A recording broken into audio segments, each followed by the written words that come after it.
Hello World, du coup on est le 2 décembre et on se retrouve du coup pour le deuxième jour du calendrier de l'Avent avec le feu. Et aujourd'hui on va lire Genèse 3, donc du verset 1 à 19. Le serpent était le plus rusé de tous les animaux sauvages que l'Éternel Dieu avait fait. Il dit à la femme, Dieu a-t-il vraiment dit, vous ne mangerez aucun des fruits des arbres du jardin? La femme répondit au serpent, nous mangeons du fruit des arbres du jardin.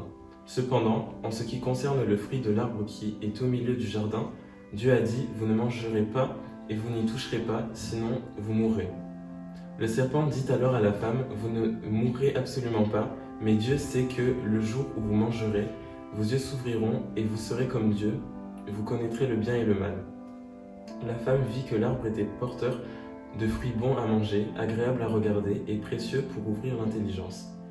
Elle prit de son fruit et en mangea. Elle en donna aussi à son mari qui était avec elle, et il en mangea. Leurs yeux, à tous les deux, s'ouvrirent, et ils prirent conscience qu'ils étaient nus. Ils attachèrent des feuilles de figuier ensemble, et s'en firent des ceintures. Quand ils entendirent la voix de l'Éternel Dieu en train de parcourir le jardin vers le soir, l'homme et la femme se cachèrent loin de l'Éternel Dieu, au milieu des arbres du jardin. Cependant, l'Éternel Dieu appela l'homme et lui dit, « Où es-tu » Il répondit, « J'ai entendu ta voix dans le jardin et j'ai eu peur parce que j'étais nu. Alors je me suis caché. » L'Éternel Dieu dit, « Qui t'a révélé que tu étais nu? Est-ce que tu as mangé du fruit de l'arbre dont je t'avais interdit de manger ?» L'homme répondit, « C'est la femme que tu as mis à mes côtés qui m'a donné de ce fruit et j'en ai mangé. » L'Éternel Dieu dit à la femme, « Pourquoi as-tu fait cela ?»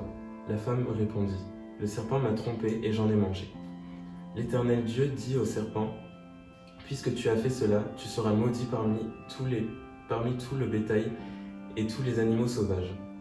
Tu marcheras sur ton ventre et tu mangeras de la poussière tous les jours de ta vie.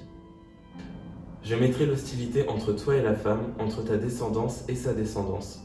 Celle-ci t'écrasera la tête et tu lui blesseras le talon. » Donc voilà, dans ce chapitre, on voit que c'est un tournant décisif dans l'histoire de l'humanité. Et du coup, comme on peut voir au verset 15, que la descendance de la femme écrasera la tête du serpent, ça nous tisse déjà un petit peu l'histoire de Noël dès les premiers livres de la Bible. Du coup, je vous dis à demain pour lire la suite. N'oubliez pas de lâcher un petit like, partager à vos amis. Et un tirage au sort sera fait aussi dimanche parmi tous les likes de la semaine. À demain!